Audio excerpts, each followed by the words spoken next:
Ang kwentong ito ay hango sa totoong buhay. Mula ito sa isa nating kabayan na itago na lang natin sa pangalang Badong. Walang eksaktong taon, probinsya ng Zamboanga. Nakatira sa isang baryo malapit sa karagatan itong si Badong. Kasama sa buhay ang ama at lolo. Maagang naulila sa ina. Namatay ito nang isinilang ang paslit. Mag-isang tinaguyod ni Mang Romar ang anak sa pamamagitan ng pangingisda. Naging magkatuwang ang dalawa. Lambat ang pangunahing gamit sa pangingisda. Ngunit minsan ay nangangawil sila o hindi kaya naman naninisid. Madaling araw pa lang ay nasa dalampasigan na ang mag-ama. Naiiwan sa bahay si Badong kasama ang lolang si Aling Soling. May pagkapasaway si Badong, kaya naman laging nangungonsume ang dalawang matanda. Lalo na kapag umuwi ito ng punong-puno ng putik ang uniforme. Ngunit kung paminsan, natutuwa din ang mga ito dahil nakakapag-uwi ng malaking alimango si Badong.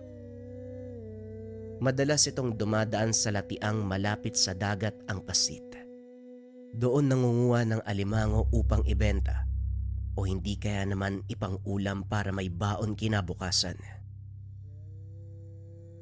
Naku Omar, yung anak mo, mukhang may balak pang sundan ng mga yapak ng tatay mo. Abay halos araw-araw sa ginawa ng Diyos. Tuwing uuwi yan punong-puno ng putik ang uniforme. Hindi ko nga alam kung paano ko papatuyuin eh. Naku Nay, pagpasensyaan mo na si Badong, hayaan mo. Pagsasabihan ko. Wag na. Alam mo minsan kapag umuwi yan, may dalang alimango o hindi kaya naman malaking sugpo. Ayan o, tinakpan ko lang ng planggana para hindi makatakas. Dumadaan siguro sa latian tong batang to. Nasaan pala si Badong? Ayon, naroon sa kwarto nyo. Mukhang nakatulog sa sobrang pagod. Hayaan mo na, Romar. Parang hindi ka nagdaan sa pagkabata oh. Normal lang naman yan. Mas makulit ka pa nga dati eh. Si Totoy talaga. O siya, sige na. Hindi ko napapagalitan. Teka, tatapusin ko muna yung pagtatahi ng mga lambat. Mukhang hindi po ako makakasama sa inyo mamayang gabi. Ayos lang. Maninisid lang naman ako dyan sa dalampasigan. Bilog ang buwan. Mailapang mga isda sa malalim. Mag-iingat po kayo ha. Minsan may mga buhayang nagkalat dyan sa bahura. Ay nako. Ang mga tauhan ni Jaime, kailan kaya titigil ang mga yan sa pagsira ng bahura? Siguro kapag napuno na ng pera mga bahay nila. Kaya nawawala mga isda eh. Sana lang, wag naman dumating ang araw na tuluyang mawala mga isda sa lugar natin. Kapag nagkataon, siguradong magugutom tayo nito. Pag-uusap ng tatlo. Nagpahinga si Mang Simon. Samantalang si Mang Omar ay pumunta sa kanilang bangka upang ibaba ang mga lambat. Nang gabing iyon, lumakad si Mang Simon at gaya ng inaasahan, nangulit na naman ang apo nitong sumama. Lolo, total naman, hindi nyo kasama si tatay. Pwede bang ako na lang yung isama nyo? Ay nako Badong, tigilan mo ko. Mamaya malunod ka pa doon eh. Hindi ka pa naman marunong lumangoy. Marunong na po ako lumangoy, Lolo. Saan? Sa hanggang tuhod? Magtigil ka. Mabuti pa mag-aral ka na lang na mga leksyon mo. Matulog ng maaga dahil may pasok ka pa bukas. Lo, Sabado bukas, kaya nga gising pa ako eh. Naku, wag ka nang pagpumilit. Hindi pa rin kita isasama. Walang nagawa ang pasit, kaya hanggang hatid lang ito sa dalampasigan. Sumakay ng bangka si Mang Simon. Nagsimulang maganap ng lugar kung saan siya sisisid. Medyo malayo na ang narating. Ngunit wala pa ring senyales ng kawan ng mga isda. Wala ding ibang naninisid o nanlalambat. Kaya nagtaka ito kung bakit walang isda sa lugar. Patuloy na nagsagwa ng matanda hanggang sa makarating sa kantil o bahaging mabuhangin. Walang alon o agos. Patay ang karagatan na tila ba napakapayapa ng karagatan. Huminto sandali si Mang Simon upang magpahinga. May baon nitong termos na puno ng kape. Habang umiinom ang matanda, napansin niya ang makinang na bagay na lumulutang sa tubig. Papalapit ito sa kanya. Kaya naman inakala ni Mang Simon na isa itong dikya o hindi kaya naman isdang nagliliwanag sa dilim. Laking gulat nito nang tumama sa gilid ng bangka ang bagay. Tumunog. Kaya napagtanto ni Mang Simon na hindi ito dikya o isda. Upang makasigurado ay sinalok niya ito gamit ang takip ng termos. Tinanggal ang sumamang tubig at napagtanto na ito ay isang uri ng matigas na bagay. Hindi alam ng matanda kung ano ang bagay na yun. Kaya naman nilagay niya ito sa bulsa at nagpa siyang umuwi. Dahil wala itong mahanap na papanain. Pagdating sa dalampasigan ay napansin nito na uminit ang batong inilagay sa bulsa. Kaya dali-dali niya itong kinuha upang tignan. Nanlaki mga mata ni Mang Simon dahil muling nagliwanag ang bagay na napulot sa karagatan. Ano kaya ang isang to? Bakit kaya nagliliwanag? Wika ng matanda sa sarili. Maya-maya ay nawala ang liwanag. Kaya muli niya itong binalik sa bulsa at naglakad pauwi. Pagdating sa bahay, diretso itong naiga sa mahabang upuan dahil ayaw nang maabala ng matanda si Aling Soling. Habang nagpapantok, muli nitong kinuha ang bagay na napulot upang usisain. Hindi na malaya ng matanda. Unti-unti na siyang nakakatulog hanggang sa tuluyan ng talunin ng antok. Nagulat ang matanda dahil may narinig na boses na tinatawag ang kanyang pangalan. Dali-daling bumalikwas si Mang Simon at nagtaka dahil ang alam niya, nasa loob na siya ng tahanan. Ngunit nang tignan ang kapaligiran, napagtanto na naroon siya sa tabing dagat. Kinalmahan ni Mang Simon ang sarili at naglakad. Pamilyar sa kanya ang lugar dahil malapit lang ito sa pinagdadaungan nila ng mga bangka. Habang naglalakad, napansin nito ang isang babaeng nakasuot ng mahabang nagliliwanag na damit. Napalingon ito sa kanya at ngumiti. Napahinto si Mang Simon at sa hindi malamang dahilan nakita nito ang sarili na naglalakad na papalapit doon sa babae. Salamat sa pagdating. Alam kong hindi mo inaasahan ang pagtatagpong ito. Ngunit naparito ako para sa mahalagang bagay. Ang pangalan ko ay Ningas. Ako ang gabay ng mutsyang napulot mo. Sandali lang. Mutya. Alin itong bagay na to? Yan nga mismo. Alam mo ba kung bakit sa'yo napunta ang bagay na yan? Hindi ko nga alam kung bakit eh. Kung mutya nga ang bagay na to at ikaw ang gabay, bakit hindi mo na lang sabihin sa akin? Ikaw ang napili ng mutya upang maging bagong Panginoon. At ang dahilan kung bakit ikaw ang napili, dahil nakita nito ang pagpapahalaga mo sa karagatan. Nahaharap sa malaking panganibang dagat, kaya nangangailangan ito ng isang tagapagbantay. Naku, matanda na ako eh. Bakit naman ako pang napili nito? Hindi batayan ng edad para maging tagapagbantay.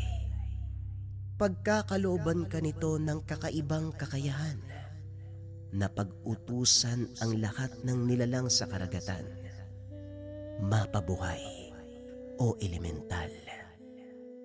Parang nananaginip lang yata ako. Kung talagang totoo ang sinasabi mo, malalaman ko na lang yan bukas. Pasensya na kung hindi ako makapaniwala. Bago para sa akin to At sa totoo lang, parang hindi talaga ka panipaniwala. Hayaan mong ang mutya mismo ang magpatunay. Bukas ng umaga, malalaman mo kung totoo ang sinasabi ko. Matapos magsalita ng babae, biglang lumakas ang alon at humampas sa dalampasigan. Nagulat si Mang Simon nang tumama ito sa kanyang muka. Napabalikwas ang matanda. Nakita si Badong na may hawak na basong walang laman. Damuho kang bata ka! Bakit mo ko binuhusan ng tubig? Nagsasalita na naman po kayo habang tulog Ano po bang napapaginipan nyo? Wala naman. Ay nako, ewan ko ba. Sige na, bumalik ka na sa pagtulog. Babalik sa pagtulog?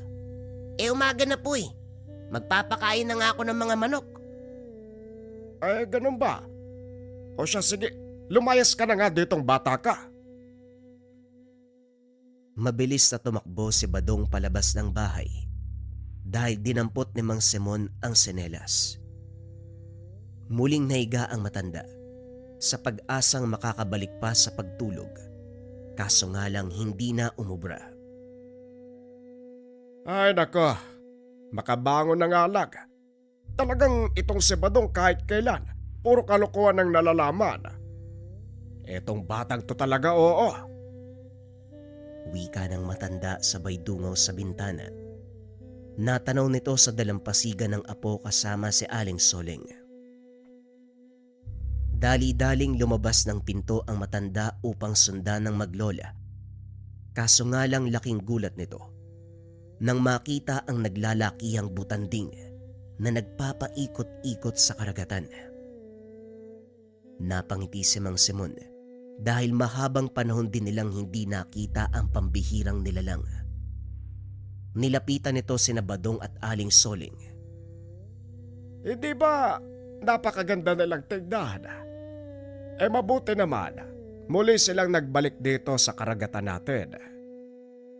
Pero teka, bakit naman kaya? Anong bakit? Magpasalamat ka na nga lang dahil bumalik ang mga butanding. Ibig sabihin, sagana ang ating karagatan sa mga maliliit na hayop na kinakain ng mga yan. Alam ko, pero nakakapagtaka dahil hindi ko talaga inaasahan na babalik pa sila. At gayon pa, kung kailan naglipa na mga masasamang loob, na kahit mga nananahimik na perlas sa ilalim ng dagat pinagdidiskitaan pa. Wika ni Mang Simon. Ngunit pinigilan nito ni Aling Soling dahil ang lalaking nakatayo sa tabi nila, mga tauhan ni Jaime. Huwag kang ang maingay. Mamaya marinig ka ng dalawang yan. Mga tao ni Jaime yan. Lingid sa kalaman nito, si Jaime ay nakatayo sa likuran nila. Huwag kang mag-alala, tanda. Narinig ko ang lahat. Ikaw, Tatang, mag-iingat ka sa mga paratang mo. Legal ang trabaho namin at may permiso kami mula sa munisipyo. Ganun ba? Kung legal naman pala ang gawain, bakit kailangan nyo mag-operasyon tuwing gabi? Bakit ko naman sasagutin yung tanong mo? Sino ko ba sa palagay mo? Wala naman. Simpleng residente sa baryong to na ang kinabubuhay, inaasa sa karagatang pilit yung pinapatay. Kagad na itong inawat ni Aling Soling dahil nakita ng matanda na bumunot ng baril si Jaime. Simon, tama na. May dala silang baril, matanda ka na. Hindi mo kakayaning makipaglaban sa kanila. Hindi, Soleng. Gusto ko lang iparinig sa Jaime na yan na mali ang ginagawa nila. At kung meron mang isang taong tututol, ako yon. Matapos magsalita ni Mang Simon, biglang tumalon paitaas ang isa sa mga butanding, dahilan para maglikha ng malaking alon. Nagtakbuhan ng mga tao dahil hahampas sa dalampasigan ang halos 6 na talampakan na taas ng alon. Nag-alisan din ang mga tauhan ni Jaime, kaya sumunod na ito sa kanila. Ay tanda, wag lang magkukrus yung landas natin sa laot. Dahil sisiguraduhin ko na hindi ka na makakasakay sa bangka mo. Pwe! Huwag mo akong takutin ng dala mong barel dahil hindi kita uurungan. Ano ba, Simon? Talaga bang hindi ka titigil? Eto na ga! Uuwi na! Halika na nga! Bakit po kaya nagalit yung mga butanding lolo? Hindi ko rin alam po eh. Pero maganda rin yon dahil napaalis sila mga tauhan ni Jaime. Halika na, nang makapag-agahan tayo. Kwento nito kay Romar ang nangyari sa dalampasigan. Nagulat ito nang sabihin ng matanda na naroon ang mga tao ni Jaime. Ano ginagawa nila sa dalampasigan? Huwag mo sabihin na pinag-iinteresan nila yung mga butanding na yan. Posible. Pero anong gagawin nila sa mga yon? Kakatayin? Balita ko, masarap daw yung palikpik ng butanding eh. Puro ka talaga kalokohan. Alam mo naman na bawal katayin ng mga yan. Sila ang naglilinis ng karagatan laban sa mga duming palutag-lutag. Ito namang si tatay, binibiro ka lang eh. Basta talaga tungkol sa butanding at karagatan ng pag-uusapan. Hindi mo magagawang biruin si tatay eh. Alam mo naman kung gaano kamahal ng tatay mo ang karagatan, hindi pa. Kaya gano'n na lang ang galit niya kay Jaime kanina. Pero tay, mag-iingat pa rin po kayo. Delikadong tao si Jaime. Sila ang mag-iingat sa akin. Ang tandaan niyo na tay, ang yabang niyo pa rin. Sige na, kayo na ang matapang. Pag-uusap ng mag-anak. Kinagabihan, naghahandang lumaot si Mang Simon. May sakit si Omar ng mga oras na yun, kaya mag-isa siyang aalis. Sa pagkakataong ito, hindi siya nakatanggi sa pamimilit ng apo dahil mas nauna pa ito sa bangka. Huwag mo sabihin, lolo, na papauwiin mo pa ako, ha? Nasa akin na yung sagwan. Pambihira talagang bata to. Bakit mo gustong-gusto mong sumaba sa akin? Gusto ko po kasing matutong manglambat at mamana para balang araw matulungan ko po kayo ni tatay. Bakit po ba? May masama po ba dun? Wala naman na po. Pero mapanganib ang karagatan, lalo pa sa mga batang katulad mo. Lolo, malaki yung tiwala ko sa'yo. Alam kong hindi mo ako papabayaan. Habang nag-uusap ang dalawa, hindi na malaya ng matanda na nag-umpisa ng magsagwan si Badong. Napansin na lang nito na nasa gitna na sila ng karagatan nang makita ang malaking barkong dumaan. Ay naku, naloko na. Ang layo pala ng narating natin, Badong. Pambihira kang bata ka. Bakit ka nagsagwan ng husto? Ayan tuloy, napalayo tayo. Amin na nga yung sagwan. Mamaya, mabangga pa tayo ng barko dito eh. Kinuha ni Mang Simon ang sagwan. Akmang ilalapat niya ito sa tubig.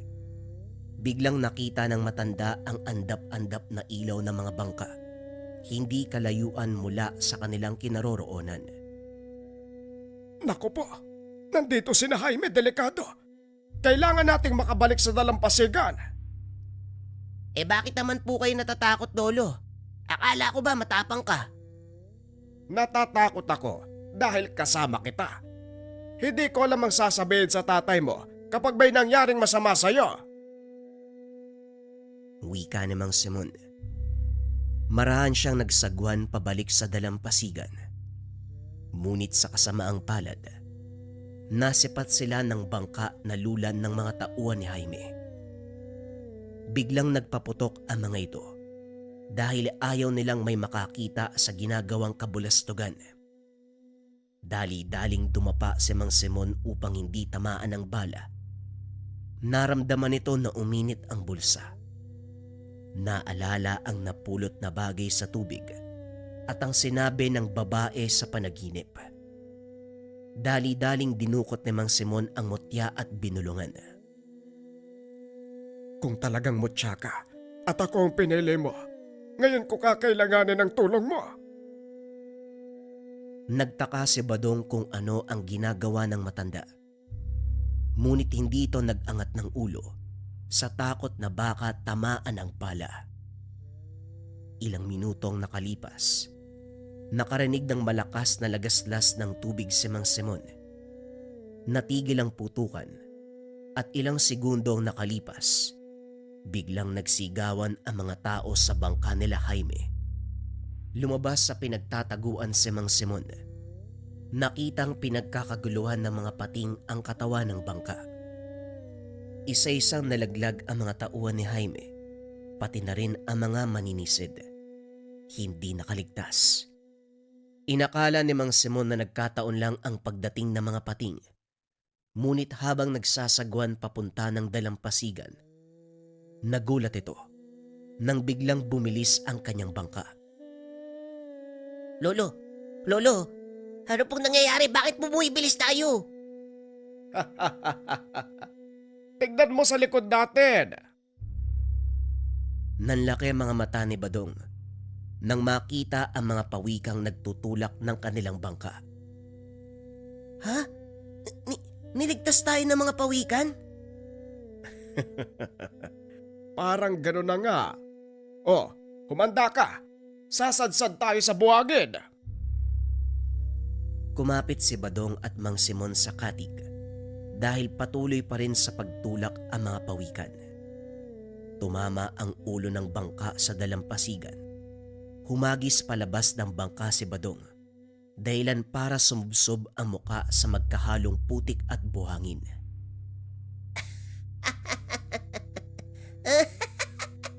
Napasobra naman yung tulak nyo eh. Pero salamat mga kaibigan. Sigaw ni Badong habang kinakawayan ang mga papalayong pawikan.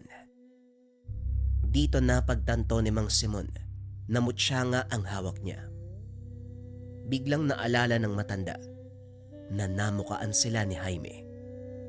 Dali-dali nitong pinatakbo si Badong papasok ng bahay upang hindi makita. Nasipat niya na paparating ang bangka ni Jaime.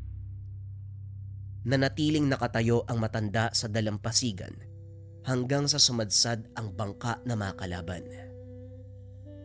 Sinasabi ko na nga ba ikaw yung tanda eh. Sa balagay mo makakaligtas ka pa. Ngayong nakita ko kung ano ang ginawa mo sa amin. Mukhang ako yata ang dapat nagsasabi sa iyo niyan. Wika ni Mang Simon, sabay turo sa likod nila Jaime. Napalingon siya at nagulat nang makita ang higanting alon na likha ng malaking nilalang. Napasigaw na lang sa takot ang mga tao ni Jaime. Ang ilan ay nagtakbuhan. Ngunit sa kasamaang palad, inabot pa rin ang mga ito ng malakas na daluyong. Himalang nakaligtas si Jaime dahil nakapagtago ito at nakakapit sa tumbang puno ng niyog. Matapos humupa ang malaking alon, muling tumayo si Jaime. Nakita si Mang Simon na nakaupo sa dulo ng bangka. Ano? Masarap maligo. Ano kayang ginagawa ng mga kasama mo doon sa laot? Bakit parang wala nang natira? Walang iya ka, matanda ka. Papatayin kita!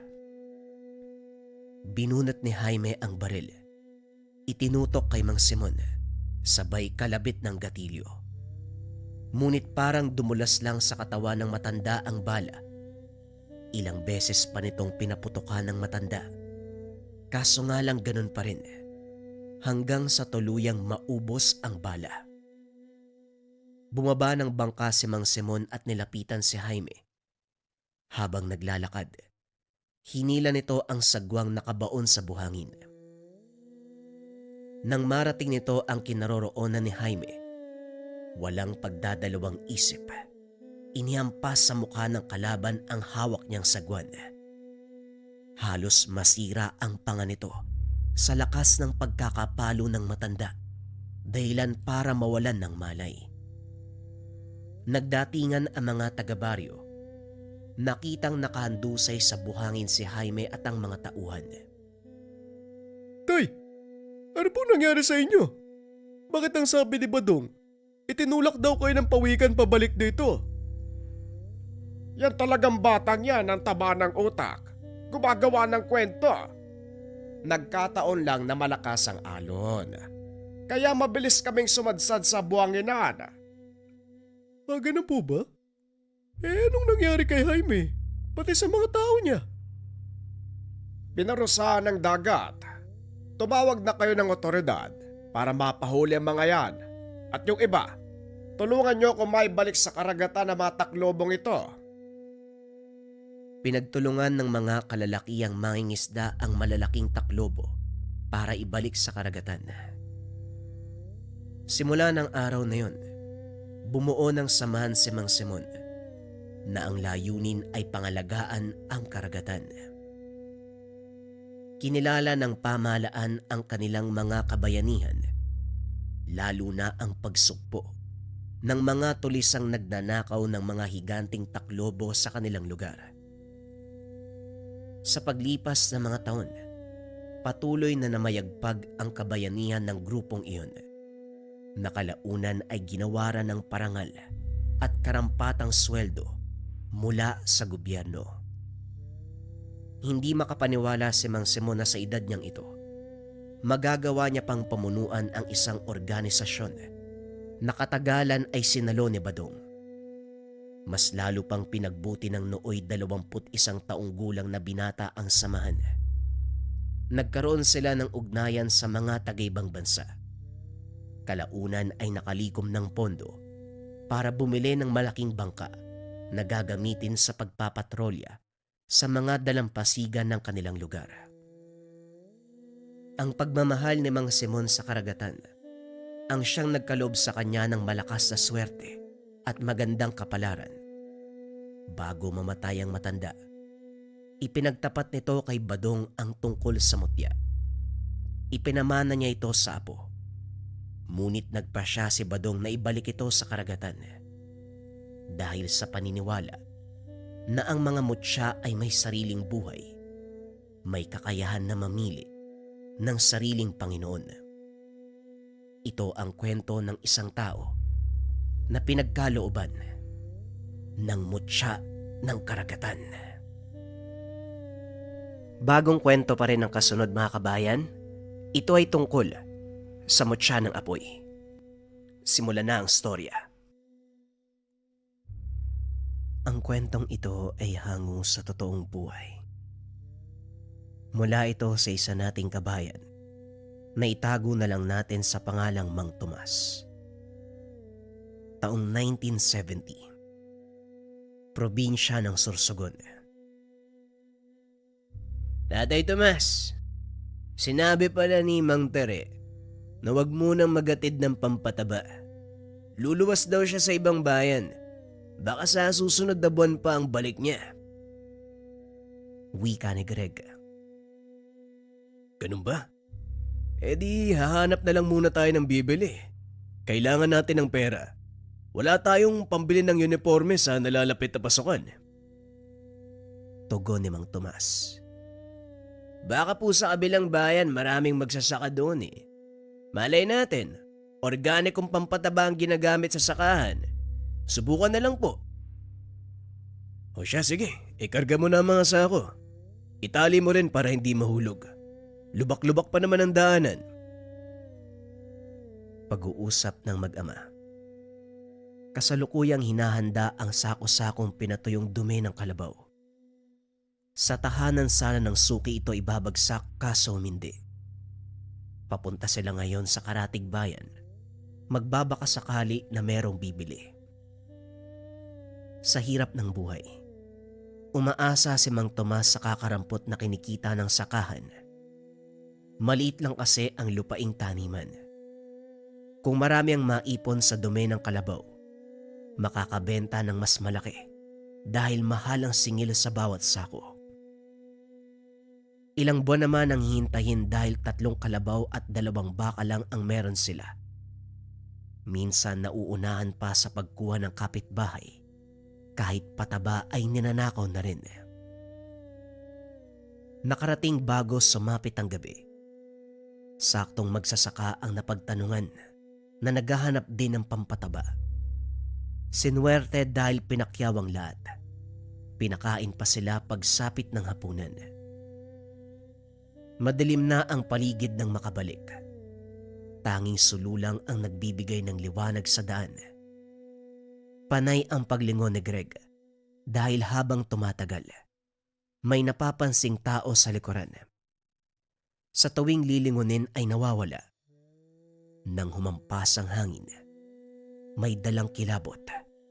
Sinabihan ang ama. Tay, parang may tao sa likuran ah. Pinaglalaruan yata tayo. Kasi kapag lilingunin ko, nawawala siya. Napansin ko rin yan kanina pa. Huwag mo masyadong bigyan ng atensyon. Hindi kanyang titigilan. Mamaya lalapit pa yan eh. Patuloy sa paglalakbay ang mag-ama. Habang tumatagal hindi lang isa ang nagpaparamdam. Sa bawat punong madadaanan, may iba't ibang presensya. Mga aswang na gustong makapambiktima. Tay, nakasunod na po talaga sila. Ano pong gagawin natin? Mula sa likuran, nakabuntot ang pagapang-gapang na mga nilalang.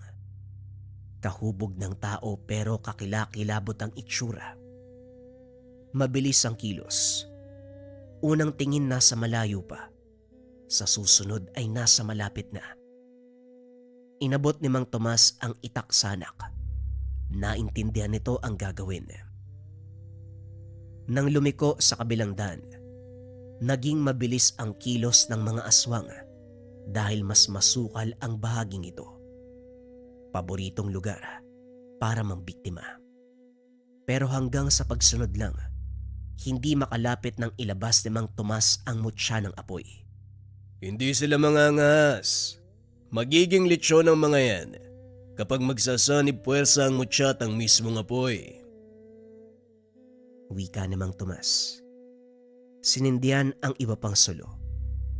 Sa pamamagitan nito nag-atrasan ang mga nilalang. Nakauwing ligtas ang mag-ama. Sinigurado muna na walang nakasunod bago pumasok ng tahanan. Hindi ito ang unang beses dahil halos lahat ng lakad ay ganito. Dati pang lumuluwas sa mga bayan si Mang Tomas para ilako ang mga ani at pampataba. Madalas ginagabi, kaya may pagkakataon talaga na makakasalubong ng halimaw. Sa kabutihang palad naman, nakakaligtas palagi. Tinatakot sa pamamagitan ng mutya ng apoy. Kinabukasan nagulantang ang mag-ama. Wasak ang mga pananim. Nakabulagta ang baka. Isa lang ang nasawi sa mga alaga pero malaking kawalan. Tay, tinanong ko mga kapitbahay natin. Wala namang gumulo sa mga alaga nila. Talagang sa atin lang. Kung sino man ang gumawa nito, malilintikan siya sa akin. Sinira talaga ang kabuhayan natin, oh. Huwag kang mag-alala, anak. Alam ko na kung sinong may gawa niyan. Kilala natin yan eh. Ano kaya yung rason ng damuhong yan? Natukoy ang salarin nang magsagawa ng ritual. Ang nakadikit na samyo ang nagpakilala sa tao. Si Mang Dionisio, kapatid sa ama ni Mang Tomas. Simula pagkabata ang alitan, simpleng bagay lang naman ang dahilan, ang pinamanang mutya. Ninais itong angkinin ni Mang Dionisio Kahit nabubuhay pa ang ama na nagtatangan. Minsan ang ninakaw, minsan ang ginamit sa kasamaan. Ito ang nag-udyok sa ama na kay Mang Tomas ihabilin. Masisigurado ang pangangalaga ng gamit. Ano tayo, puntahan na natin? Hindi ko pa nakalimutan yung huli niyang ginawa. Naku, hindi na pwede ang ganito. Turuan natin ng leksyon yan. Anak, tsuin mo pa rin siya. Kapatid ko, pupuntahan natin pero kakausapin lang. Walang sakitan na magaganap. Minsan nakakainis din po kayo eh. Napakabuting tao pero sinasamantala naman. Subukan niyo po kayo maging masama kahit minsan. Nakakatulong din yun eh. Ikaw talaga puro kakalokohan eh. Ano? Sasama ka ba o hindi? Dali-daling sumampa sa balsa si Greg. Hinila na rin ni Mang Tomas ang lubid ng kalabaw para lumakad. Pagdating ng tahanan ni Mang Dionisio, sinalubong sila nito. Wala akong matandaan na pinapunta ko kayo rito. Anong sadya nyo ha? Marami akong gagawin, kaya kung pwede lang, umalis na kayo. Wika ni Mang Dionisio. Masyado ka na mga lata. Nagkukunwari ka pa para makahanap ng palusot. Hindi ito ang unang beses. Halos katayin mo kami ng anak ko noon eh. Ngayon, ang kabuhayan naman namin ang pinunterya mo. Ano ba talaga ang gusto mong mangyari? Kung sana pinaubaya mo sa akin ang mutya ng apoy, maayos ang magiging takbo ng buhay mo. Kaso napakayabang mo. Hindi mo ako masisisi, Tomas. Napakabata mo mag-isip. Hanggang ngayon, mutya pa rin ang himutok. Hindi mo makokontra ang kagustuhan ni tatay. Sa akin ibinigay ang mutya, kaya wala ka na magagawa. Nagpakabait ka lang naman, kaya ka pinili ni tatay. Mapagkunwari kang tao. Ilabas mo kaya yung tunay mong ugali. Masyado kang maraming sinasabi. Hindi bale na, wala akong mapapala kapag ikaw ang kausap. Saradong isipan mo. Ayaw umunawa. Greg, halika na! Pupunta-punta dito. Hindi naman pala kayang tumagal sa usapan. Umuwi na kayong dalawa. Mga duwag! Kung ako yan, tay, ay sinuntok ko na yan eh. Hanggang kailan ka ba magiging mabait? Magkaharap na kayo, hindi mo pa sinikmurahan. Tinanggalan mo sana ng ngipin para manahimik. Hoy, yung bibig mo. Kapag ikaw narinig nun, lagot ka. Yun na nga ang gusto ko para malaman niyang galit din ako. Oho, titigil na nga ho eh. Napatikom ang bibig nang mapansin ang paraan ng tingin ni Mang Tomas. Ang nasawing baka ay binenta sa murang halaga. Maraming bumili lalo na ang mga manginginom. Ang natira ay inulam ng mag-ama. Walang kaso dahil malinis ang karne. Mano-mano ang pagpatay. Tao lang ang tumumba. Kahit papano gumaan ang loob ni Mang Tomas. Nakabawi sa gastos dito. Ang perang kinita ay tinabi para sa nalalapit na pasukan. Pagsapit ng hapon nagtungo sa bayan para makabili ng bigas. Si Greg ang pumila. Si Mang Tomas ay dumiretso sa tindahan ng buto. Napasama sa kwentuhan dahil naabutan ang mga kaibigan. Lalong tumagal na mag-alok ng inuman. Nahihiyang humindi kaya pinagbigyan.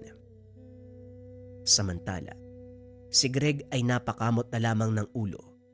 Ilang oras nag-intay sa tabi, pero wala pa rin ang ama. Ilang beses inisip na baka nauna sa pag-uwi, pero ayaw paniwalaan. Hindi ito aalis nang hindi siya kasama. Hinabaan ang pasensya, nag-intay ng nag-intay. Makaraan ng ilang sandali, may binatilyong lumapit. Walang pagdadalawang isip na naghamon. Ang angas mo ah. Sino ka ba? Nananahimik yung tao pero ginugulo mo. Wika ni Greg. Pasimple siyang sinagi. Ngumiti ang binatilyo. Akala ko ba matapang ka? Nahalata sa ingay mo ang pagiging tuwag. Hindi ba ang tingero ang tatay mo? Dapat matapang ka. Yung tatay mo malakas eh. Ryan, hindi ganyan ang pakikipag-usap. Dapat ganito, tignan mo. Sumingit ang isa. Sunod-sunod na sinuntok si Greg. Sapo ng binata ang dugo ang bibig at ilong. Pinagtawanan siya ng 2 binatilyo. Uy Jerry, napalakas yata yung suntok mo. Tignan mo, parang iiyak na yan oh. Nakachamba lang kayo mga pare. Hindi ko kayo kilala, kaya hinayaan ko lang kayong tumama. Pero wala nang dahilan para magtimpi. Gumanti si Greg. Ibinagsak ang nagngangalang Ryan. Sumapul sa mata. Ang isa ay tumama ang noo sa sementadong daan. Parehong natumba matapos masuntok. Tinangkapang tumayo pero sinipa ng sinipa. Sa puntong ito, nakabalik na si Mang Tomas. Hindi makapaniwala sa naabutan kaya kaagad inawat ang anak. Tatay, para malinaw sa'yo. Makinig ka muna kasi sa akin. Sila ang nauna. Gumante lang ako. Wika ni Greg bago pa makapagsalita si Mang Tomas. Tumayo ang mga binatilyo. Sinamaan ng titig ang mag-ama. Nagmamadali itong umalis sa paghakbang ni Mang Tomas. Umalis din sila nang makabawi ng lakas si Greg. Umaaray pa habang nasa daan. Napabuntong hininga si Mang Tomas dahil naisip na ganun kabayolente ang anak. Sa kabila nito, nagpapasalamat pa rin dahil ang binatilyong umatake ay may lahi. Hindi po ako bayolente. Sadyang gumanti lang. Hindi ko sila hahayaan na pihin ako. Hindi nyo nga ako pinagbuhatan ng kamay tapos sila gagawin na sa akin yun. Ang kapal naman ng mukha nila. Tapos na kaya wag ka na mag-ingay. Ito ay pahid mo sa sugat mo para mawala ang sakit. Magpahinga ka na rin pagkatapos. Lumabas muna si Mang Tomas para balikan ang balsa na pinagkargahan ng bigas. Hindi nagawa ang sadya dahil may aswang sa unahan. Nakausli ang ulo habang nakatago ang katawan. Nakatingin sa nakapastol na kalabaw. Dinampot ng matanda ang nakatarak na itak. Humakbang sa kinalalagyan ng aswang. Nahawakan ito sa ulo, sabay tutok ng patalim sa leeg.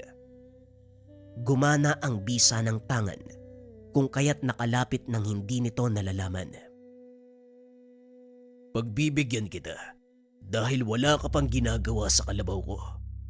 Papatakasin kita. Bibilang ako ng 3. Tumakbo ka sa layo ng mga abot mo. 1, 2, 3. Binitawan ng aswang. Kumaripas naman ito ng takbo. Pero pagdating sa unahan ay nanghina. Nakapasok sa katawan ng bisa ng mutya. Pinanood ito ni Mang Tomas. Paika-ikang lumayo. Hindi siya nagsayang ng lakas. Dahil sa oras na makarating ito sa sariling tahanan, malalagutan ng hininga. Napapailing na lamang ang matanda. Pagkabalik naman ng bahay, sermo ng anak ang inabot. Ang bait talaga ng tatay ko.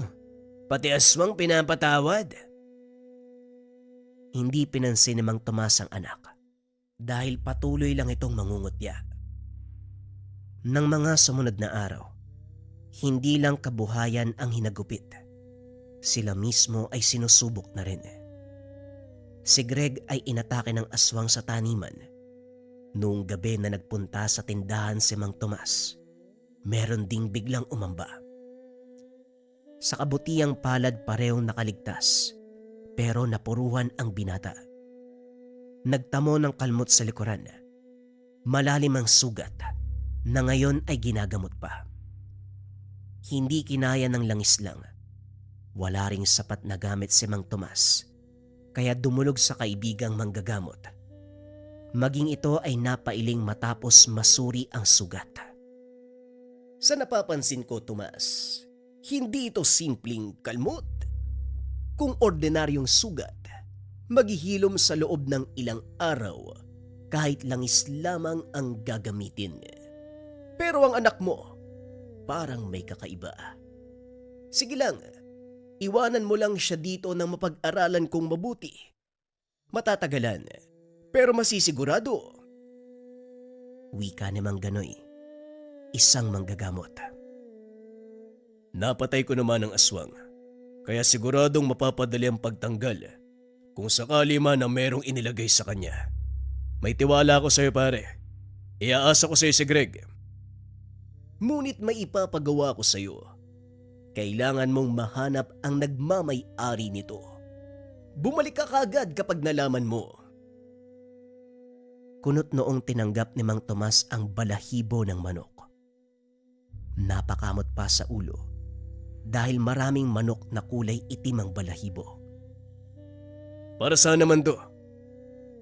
Alam mong halos lahat ng manok may ganitong kulay ng balahibo. Pwera na lang kung abot puti. Meron ka nga niyan eh. Ano bang gagawin mo dito?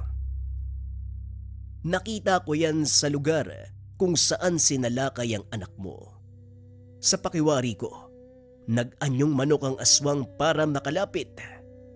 Hanapin mo yan dahil malaking tulong ito para sa gamutan ni Greg. Tandaan mo, hindi ordinaryong sugat ang meron siya. Sa narinig, naglakas loob si Mang Tomas. Seneryoso ang paghahanap sa balahibo. Inisa-isa ang mga kapitbahay. Pasimpleng nag-isip ng paraan para hindi mahalata. Pero wala sa mga ito ang may hawak ng manok. May iniwang enerhiya sa balahibo. Maging ang samyo ay nakadikit pa. Batay sa sinabi ni Mang Ganoy, kusang gagalaw ang balahibo kapag nasa malapit na ang may-ari. Kaya sumusuot si Mang Tomas sa kumpulan ng mga tao. Nakikisawsaw sa usapan ng mga tambay. Pinagmamasdan ang mga dumaraan. Subalit walang senyales. Lumipas na ang ilang araw. Nauna pang malaman ng kalagayan ng sugat kaysa rito. Tama nga ang hinala ko. Isinabay sa sugat ang pagsali ng sumpa. Kaya pala matagal umepekto ang mga gamot. Hindi sa pamamagitan ng bato o ng sisiw. Laway ng aswang ang humalo sa dugo ng anak mo. Bihira lamang ang ganito. Mahirap tanggalin. Sa tingin ko, pinagplanuhan. May kakilala ka bang pwedeng gumawa nito? May nakasalamuha ka bang aswang? Baka merong naagrabyado si Greg at ginantihan siya. Maliban kay Dionisio, wala na. Ilang beses na ako nakaengkwentro ng aswang. Siguro, isa sa mga yon ang nasa likod nito. Wala bang ibang paraan para malaman? Yung balahibo lang ang pag-asa natin. Mahanap mo lang kung sino ang nagmamay-ari. Mauhuli natin siya. Matatanggal ang sumpa sa binata. Ano na pala ang balita sa paghanap mo? Mahirap ang pinapagawa mo. Wala bang alternatibong paraan? Yung mapapabilis? Wala na. Swerte na ngang napag-aralan ko ang ganitong kaso. Ituloy mo lang ang paghahanap. Galugarin ang buong bayan. Kung maaari, gamitin mo ang mutya. Mas mainam para mapabilis. Nakaisip ng ideya si Mang Tomas. Inilapat sa balahibo ang bisa ng mutya. Sinimulan muli ang paghahanap. Hindi nagtagal. Kusang lumipad ang bagay. Tinangay ng hangin. Papunta sa pamilyar na lugar. Sa tahanan ni Mang Dionisio. Ngayon lang naalala ni Mang Tomas. Nagmamay-ari ng manukan ang kapatid Sama. Kaso hindi makapaniwala na posibleng may kinalaman sa nangyayaring pambibiktima kay Greg. Aminado siyang masama ang ugali nito. Mainitin ang ulo. Mayabang. At basta-basta na lamang naghahamon ng away Pero ang sabihin na may ugnayan sa aswang, nakakapangduda. Para malaman dumiretso sa pagpasok, kagad siyang sinalubong nito. Bawal kang pumasok sa balwarte ko kaya umalis ka na. Huwag kang magmatigas dahil hindi ako magdadalawang isip na patayin ka. Alam mong hindi maganda ang ugnayan natin kaya wag mo kong subukan. Talagang wala kang kadala-dala. Nung una kabuhayan namin, sunod pangapi, tapos ngayon si Greg. Alam mong papayag ako na pakapakan mo. Pero pagdating sa isa kong anak, ibang usapan na yan. Nag-utos ka pa sa aswang para yang gawin siya. Walang iya ka talaga. Wika ni Mang Tomas. Pero napalitan ng pagkalito sa ipinakitang reaksyon ni Mang Dionisio. Baka sa mata ang pag-aalala. Ano ka mo? Si Greg Dayanggaw. Hindi ba antingero ka? Nasa iyo ang gamit ng tatay natin. Bakit hindi mo nabantayan ang anak mo? Irresponsable kang ama. Lalong nagtaka si Mang Tomas. Mararamdaman ang pagkatotoo ng kapatid. Sandali nga, huwag mo kong dramahan. Malaki ang galit mo sa akin pati na rin kay Greg. Hindi mo ako madadaan sa ganito. Nagpapalusot ka lang, hayop ka! Sa puntong ito, hindi nagpapigil ang dalawa. Binuhos ang emosyon sa pisikalan. Kung hindi pa nasaktan si Mang Dionisio ng sobra, hindi sila titigil. Pasensya ka na, Dionisio. Hindi ko intensyon na saktan ka. Hindi ka lang ng bintanga. Nanakit ka pa. Sana buhay pa si tatay para makita niya ang ginawa mo. Siguradong madidismaya yon. Umalis na si Mang Tomas. Naguguluhang bumalik sa tahanan ni Mang Ganoy. Hindi. Kilala ko ang taong yun. Madaling makaisip ng paraan para makalusot. Pare, nahanap ko na nagmamay-ari ng balahibo. Ang kapatid ko si Dionisio. Malala nga ang away niyong dalawa at humantong pa sa ganito. Tama na yan. Akin na ang balahibo dahil alam mo na kung sino ang may-ari. Kailangan mo siyang balikan. Gamitin mo ang garapon na ito. Sugatan mo siya. Kuhaan ng dugo. Ito ang kailangan para matanggal ang sumpa sa katawan ng anak mo. Madaliin lang dahil lumalala ang kalagayan ni Greg. Baka hindi tayo umabot. Teka, bakit kailangan ng dugo? Anong pamamaraan ang gagamitin mo? Nananalaytay sa dugo ng anak mo ang sumpa. Kailangan natin ang dugo ni Dionisio na siyang may pakana ng lahat. Sa pamamagitan nito, maaalis ang sumpa. Parang nagdududa ka sa aking kakayahan. Hindi naman sa ganon. Ngayon ko lang narinig ang bagay na yan. Malamang, sa pagtugis ng aswang ka lang nakatutok. Isa kong manggagamot. Mas malawak ang kaalaman kumpara sa iyo. Lalakad ka ba o hindi? Walang nagawa si Mang Tomas kung hindi sumunod. Mabigat ang mga hakbang na pinuntahan ng bahay ni Mang Dionisio. Wala ito sa manukan, kaya nagkaroon ng pagkakataon na masuri ang paligid. Puro puti ang mga manok. Yung bubuhayin lamang sa loob ng 45 araw bago katayin para ibenta sa pamilihan. Wala ring panabong o inahin kaya nagtataka siya. Napatitig sa balahibong hawak. Sa pagkakataong ginamitan ng mutya, gano'n na lamang ang pagkagulat nang tinangay patungo sa ibang tahanan. Kagad tinanggal ang bisa bago pa matunugan upang makasigurado gumawa ng paraan. Inabot sa manggagamot ang garapon na may lamang dugo. Kaunti lang ang nakuha pero malawak ang pagkakangiti. Nagawa mo, kaibigan. Magagamot na talaga ang anak mo. Dito ka lang. Isasagawa ko ang ritual.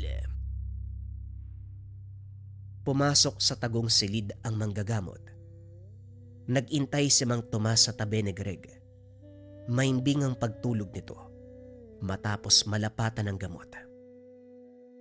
Hindi nagtagal, lumabas si Mang Ganoy. Bitbit ang isang mangkok na umuusok. Sinalina nito ng mga sangkap kabilang ang dugo. Ginising ang binata para mapainom. Pagkatapos ay sinambitan ng mga kataga. Sinabayan ni Mang Tomas ang pagbigkas ng manggagamot. Gusto lang makasigurado na mapapabuti ang kalagayan ng anak. Matagal bago natapos pero sa huli, gumana ang gamutan. Makaraan ang ilang oras, pinayagan na silang umuwi. Unti-unti nang bumuti ang kalagayan ni Greg. Bumalik kaagad sa nakasanayang takbo ng buhay. Ilang araw ang lumipas, tuluyang gumaling ang binata. Nakakagalaw na, nakakapagbuhat. Katuwang ni Mang Tomas sa gawaing sakahan. Katulong pa sa pagdayo sa ibang lugar para magbenta ng organikong pampataba. Nakakapag-ani na rin ng mais at palay. Tatay, epektibo ang binigay na lunas sa akin ni Mang Ganoy. Tignan nyo, gumaling ka agad ako. Tapos yung sugat kahit peklat na wala na rin. Sinigurado ko talaga nagagaling ka. Walang ama na hahayaang magdusang anak. Hindi rin ako makakapayag na mapapahamak ka simula sa araw na ito. Naroon ka kung nasaan ako. Parang yan ang ayoko, tay. Baka magkapalit tayo ng muka. Greg, parang maayos ang kalagayan mo. Hindi ba dapat nasa tahanan ka habang nagpapahinga? Singit ni Mang Ganoy. Sumadya ito sa taniman para malaman ang ginagawa ng mag-ama. Si Manong naman, bakit ko naman gagawin yun? Ikaw ang gumamot sa akin. Sa sobrang galing nyo, gumaling ka agad ako. Oo nga naman. Ang sa akin lang wag biglain ang katawan. Mahirap ang mabinat. Paring Tomas, paalalahanan mo ito. Ayoko ng pasyenteng pabalik-balik dahil hindi nakikinig. Parang wala kang bilib sa sarili mo ha. Magaling na siya pare, hayaan mo na. O siya, ano ba ang laban ko sa inyong dalawa? Baka pagtulungan niyo pa ako. Lalakad na ako. Masaya ko malaman na bumuti ka, Greg. Pare, mauna na ako. Dumaan lang talaga ako rito. Mag-iingat kayo. Hinatid nila ng tanaw ang manggagamot. Hindi tinigilan dahil may bitbit pang pinamili. Kinagabihan hindi mapakali si Mang Tomas. Lalo na nang makita si Mang Ganoy kanina. Meron siyang gustong itanong dito noon pa nang ginamot niya si Greg. Kaso nagpipigil. Ngayon niya itatanong nang tuluyang bumuti ang kalagayan ng anak. Dahil hindi pa naman inaantok, sinadya niya ito. Tamang dumating sa pintuan, narinig ang usapan sa loob. Mga boses na parehong pamilyar sa kanya. Ito ang magiging huli kong babala sa iyo, Ganoy. Subukan mong lumapit kay Tomas at Greg. Handa kong talikuran ng marangyang buhay para patayin ka. Kapatid ko siya. Parehong dugo ang nananalaytay sa mga ugat namin. Si Greg, subukan mong saktan muli. May kalalagyang ka sa akin. Huwag mo kong pagsasalitaan, Dionisio. Ang inaalala ko ngayon, hindi gumana ang pinainom kong lason kay Greg. Binilog ko ang ulo ni Tomas. Nanayang gawang binata dahil kapag nagkaganon, Umaasa ka mababaliw siya at magkakaroon ng pagkakataon na makuha mo ang mutya. Ito lang ang masasabi ko. Huwag kang magtatangka dahil mapapatay ka lang ni Tomas. Mula pa noong nabubuhay si tatay, palagi ko nang kinakalaban para sa kanya mapunta ang tangad. Alam kong mapapabuti kapag siya ang may hawak. Sinubukan ko pa ang presensya niya sa pamamagitan ng pagpipilit na pagbawi. Pero hanggang ngayon, hindi nangyayari.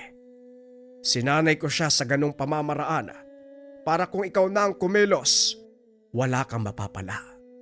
At para alam mo, hindi ko dugo ang binigay ni Tomas. Sa kanya yon. Kaya imbes na malason si Greg, gumaling siya. Tinutukan ng patalim ni Mang Ganoy si Mang Dionisio. Sige, tuloy mo. Yun naman ang gusto mo, hindi ba? Minsan mo na akong binalak patayin dahil alam kong ginagawa mo. Ikaw ang pesteng nagsuol sa mga aswang na umatake at gumagambala kay Tomas. Swerte ka, hindi ako nagsalita. Pero sa oras na may mangyari sa akin, makakarating sa kanyang katotohanan. Idiniin ni Mang Ganoy ang pagtutok ng patalim. Pero bago pa bumaon ay tumilapon. Parehong nagulat nang makita si Mang Tomas. Sakto pala ang dating ko. Mula umpisa hanggang dulo, narinig ko ang buong usapan. Mabuti na lang, mabilis ako mag-isip. Kung kaya't nagawa kong kontray ng balak mo sana ko. Tinuring kitang kaibigan, hayop ka. Sinisi ko pa lahat kay Dionisio. Ikaw pala ang demonyo. Kung gano'n nagkasundo na pala kayo. Magkakasundo kami kapag patay ka na. Nagsinde ng kandila si Mang Dionisio. Sinabayan ito ng depensa ni Mang Tomas.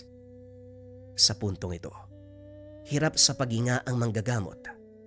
Ang mga alaga nitong panabong na nagbabalat kayo lamang ay unti-unting nalagutan ng hininga. Ang depensang bakod at sa bulag na ginamit ni Mang Ganoy nalusaw sa presensya ng mutya ng apoy. Nalin lang mo ko nung una. Napaniwala. Pero hanggang doon na lang yun. Nasunog ang balat ni Mang Ganoy. Tuluyang namatay nang maupos ng apoy. Mahabang katahimikan ang pumagitna sa kanila ni Mang Dionisio. Kung hindi siya nagkusa, walang magsasalita. Bakit hindi mo pinalam sa akin ang plano? Ikaw ang pinagbintangan ko sa nangyari sa amin. Hindi na magiging sekreto kung ipapalam ko. Umuwi ka na. Nag-aantay ang anak mo. Bantayan mo siyang maigi para hindi na maulit ang nangyari. Napabuntong hininga na lamang si Mang Tomas. Hindi maintindihan kung paanong pakikitunguan ang kapatid pagkatapos malaman ang lahat. Gayunpaman, laking pasasalamat nito dahil malaking tulong ang ginawa para mapanatili sa kabutihan ang mutya ng yumaong ama. Kung hindi nito sinubok ang pasensya niya, malamang madaling naisa ni Mang Ganoy. Mabuti na lamang, meron siyang kapatid na handang umalalay sa kanya sa pangangalaga ng tanga na ibinigay ng ama, ang mutya ng apoy. Naranasan mo na bang makulam? Naniniwala ka ba sa kulam, barang, tigalpo, palipadhangin, usog, o anumang masamang uri ng sumpa? Nararamdaman mo ba yung senyales, mga kabayan? Pananakit ng tiyan na hindi normal, pananaginip ng kung ano-ano. Tas minsan nakakita ka ng mga anino sa gilid ng visions mo.